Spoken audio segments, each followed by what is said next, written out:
हजरत मालिक बिन दिनार फरमाते मैंने 60 हज किए। एक हज के मौके पर मैंने बड़ा रश देखा, लाखों का इज्तिमा हुआ।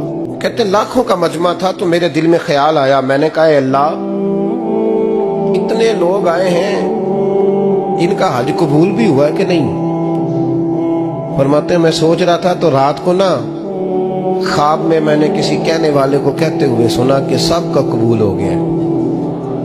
बल्ख का रहने वाला मोहम्मद बिन हारून बल्खी है, उसका हज कबूल नहीं हुआ।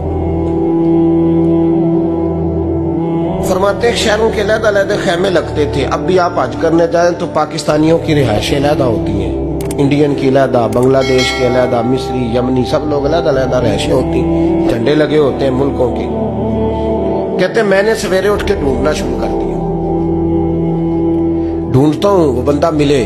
कहते जहां बल्ख शहर के लोग रहते थे वहां चला गया तो मैंने लोगों से पूछा तुम में मोहम्मद बिन हारून बल्खी कौन है। लोग कहने लगे वो तो बड़ा नेक आदमी है, परहेजगार है, बड़े भोले भाले, बड़े अल्लाह वाले, रियाज आपको बस हम ही जानते, वो तो बड़ा नेक है, परहेजगार आदमी।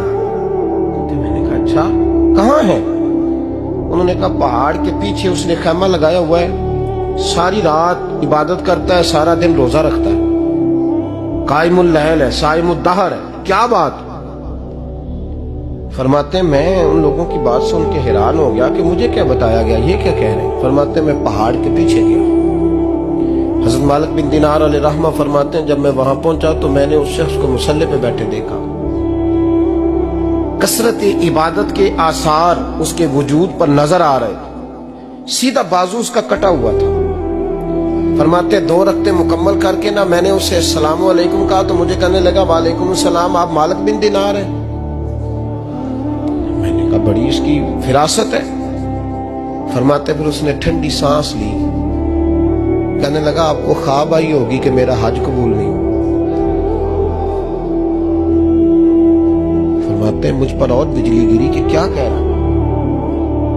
मैंने कहा यार लोग भी तेरी तारीफ कर रहे हैं और तेरी बसीरत भी बड़ी है, तो ये माजरा क्या है। कहने लगा आप ना पूछें।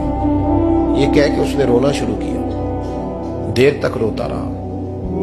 मैंने कहा नहीं यार तू बता। कहने लगा नहीं आप ना पूछें, आप नाराज हो गए। मैंने कहा मैं नहीं होता, तू बोल ना।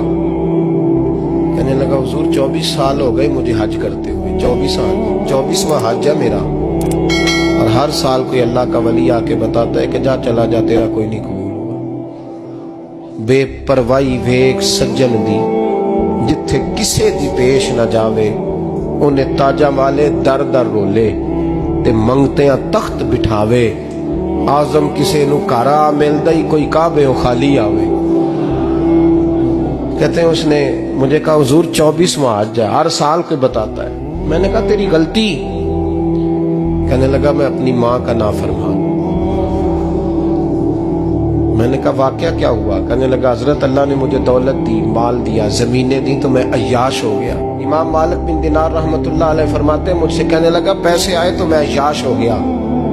रमजान का महीना था, असर के बाद मेरी अम्मा इफ्तारी की तैयारी कर रही थी, मैं गया, मैंने कहा शराब पी हुई, अम्मा रोटी दे। तो अम्मा कहने लगी शर्म कर, शर्म कर, रोजा रखा नहीं तो जिन्होंने रखा है उनका तो ख्याल कर। कहते अम्मा की बात का मुझे गुस्सा लगा। मैं कहा करता हूं बदनसीब है वो बेटा जिसका बाप उससे बात करते हुए डरता है कि पता नहीं कहां से बोलेगा।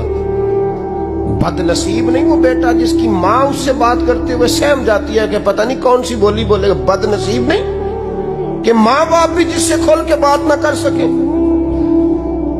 हजरत मालिक बिन दिनार से कहने लगा अम्मा ने जब कहा ना शर्म कर तो मुझे गुस्सा आया, मैंने माँ को थप्पड़ मारा और मेरी माँ जलते हुए तंदूर में गिरी।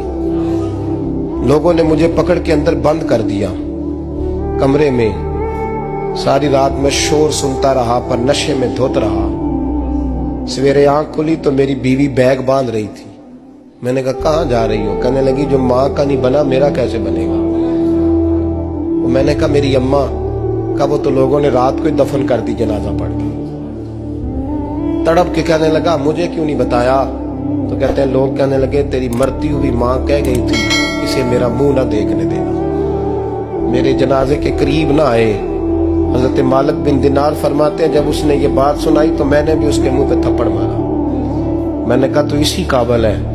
کہتے ہیں وہ رونے لگا, حضور دعا کرے اللہ مجھ سے راضی ہو جائے. کہنے لگا جب ماں کی انتقال کی خبر ملی تو میں نے کلاڑی لے کے وہ ہاتھ کاٹ دیا جس سے ماں کو مارا تھا. میں نے ساری جائیدادیں خیرات کر دی. 24 سال ہو گئے, 24 سال ساری رات نماز پڑھتا ہوں, روزہ رکھتا ہوں, حج کرتا ہوں, پر ہر سال کوئی آ کے کہتا ہے جا دوڑ جا تیرا کوئی نہیں قبول ہوا. حضور دعا کرے مالک راضی ہو جائے. فرماتے میں تھپڑ مار کے آ گیا. میں نے کہا تجھ سے راضی ہو جائے اتنے ظالم سے. امام مالک فرماتے رات کو آ کے سویا تو مجھے خواب میں رسول پاک کا دیدار ہوا. تو نبی پاک علیہ السلام نے فرمایا مالک تو اسے مایوس کیوں کر رہا ہے, اللہ تو بڑا مہربان ہے. کہا حضور ماں کے نافرمان کو معافی کیسے ملے گی؟ تو امام مالک فرمانے لگے نبی کریم نے فرمایا جا اسے جا کے بتا دے تجھے قیامت میں تیری ماں کی وجہ سے بخش دیا جائے گا. کہا حضور اماں کی وجہ سے کس طرح؟ تو محبوب فرمانے لگے اس کی ماں قیامت میں اس کے خلاف مقدمہ دائر کرے گی رب کریم کی عدالت میں, اے اللہ میں نے 9 ماہ پیٹ میں رکھا, درد سہ کے اسے جنا, جگر کا خون پلا کے پالا اور اسی نے مجھے قتل کیا. رب کریم اس کی ماں کا مقدمہ سن کے کہے گا اٹھاؤ اس کو دوزخ میں پھینکو, اس نے ماں جلائی تھی اسے بھی جلاؤ. محبوب فرمانے لگے جب پکڑ کر کے مالک اس کو محمد بن ہارون کو لوگ لے جائیں گے نا جہنم کی طرف, ابھی فرشتے گھسیٹیں گے ہی تو پلٹ کے پھر اماں کی طرف دیکھے گا, اور دوسری دفعہ پھر گھسیٹیں گے تو پلٹ کے دیکھے گا, اور تیسری دفعہ پھر پلٹ کے کہے گا اماں یہ مجھے جلانے لگے, اماں یہ جہنم میں پھینکنے لگے.